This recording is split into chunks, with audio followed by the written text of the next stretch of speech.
spending our money on. And so what are these two categories right over here? We're going to learn a little bit about this adjuvant thing. So as the government is fast-tracking the virus through, which basically means moving it through the process of getting it made and getting it prepared and getting it out into the public, they call it fast-tracking because normally it takes 10 years or many years to develop a vaccine, to then test it, find out it's safe, find out it's effective, and then now it's in the general public and people can use it. Well, they're concerned that we don't have that much time, so they did a process called fast-tracking it. So instead of growing a bunch of virus in the laboratory that we can now build antibodies to and put into the vaccine, we have to use a very small amount of this bulk virus and spread that out. And so in order to take like a cup of virus and spread it out into 300 million people, we need to add some extra ingredients in there to get the same type of reaction. And so let's say you had a bunch of virus that comes in your body, you're going to build a bunch of antibodies to that. If we have a little bit of virus that comes in your body, we're going to build a little bit of antibodies to that.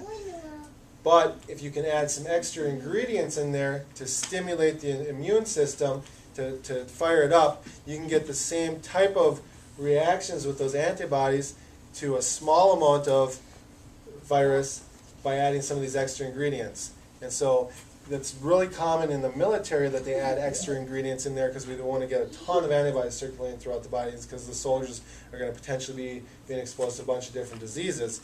Well, this is the same technology that they're using in this shot. It's a couple of ingredients called squalene, which is bulk oil. It's ASO3 and MF59. And the reason why these two ingredients are important is because these were the ingredients that were used in the anthrax vaccines back in the military when we heard about Gulf War syndrome. And so if you've ever heard of Gulf War syndrome, it's kind of a nasty set of different diseases with headaches and muscle aches and basically debilitating problems, and some problems that we don't even really want to talk about.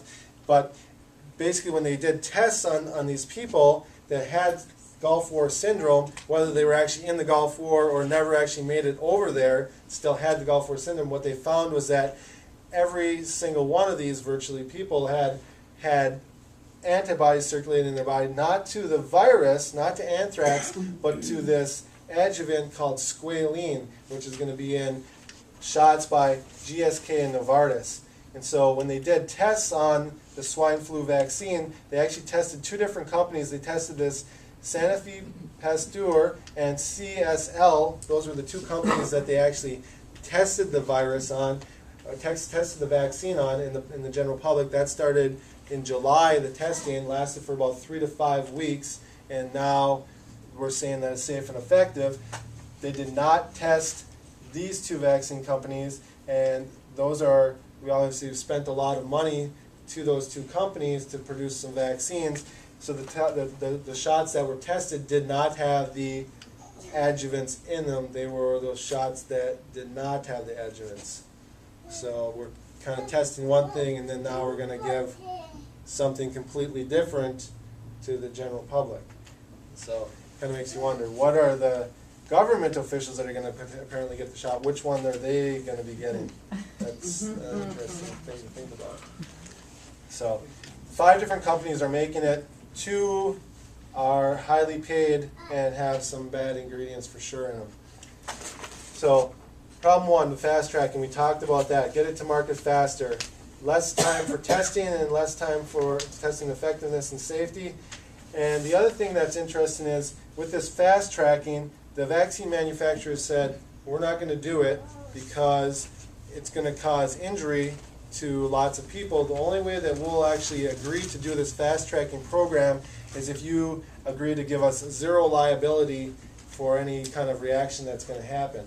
And so in 2006, Bush was the president that put it in place in case there was a major outbreak from one of the chemical weapons or anthrax, or we were concerned about bioterrorism, that they might need to get a vaccine out very quickly. So he passed into law that we can have this fast tracking program to skip all the safety measures to get the vaccine out quicker. And in July of 2009, Obama signed that into place, that yes, indeed, the vaccine manufacturers have zero liability. So technically, they could put anything they want in the shot, inject it into you. It can cause any reaction that you would want, including crippling or death, and you can have no recourse or repercussion whatsoever to go then back at the vaccine company and say, we're going to sue you and you're going to take care of us. Another thing that Obama signed was that the government officials that passed these laws are not liable for any damages or problems either. So, covering your own butt. The other problem with the fast tracking, like I said, is because you have such a limited quantity of that actual virus, you have to add more extra ingredients so you can get the same type of reaction with such a minimal amount of ingredients. So here's what the law was actually called PREPA, Public Readiness Emergency Preparations Act, 2006.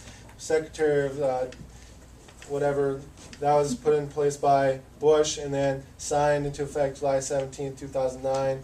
Basically says no liability. In Europe, they have the same rules applied because of what we did over here.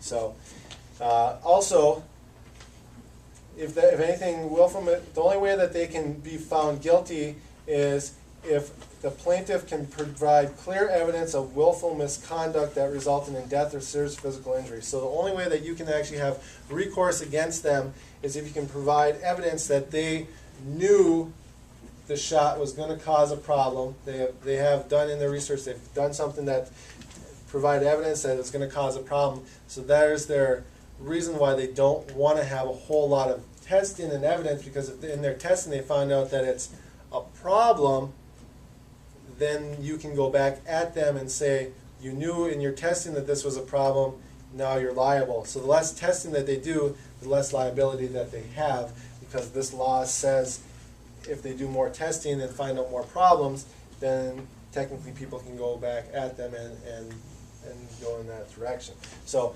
actually there's no incentive to make a safe vaccine.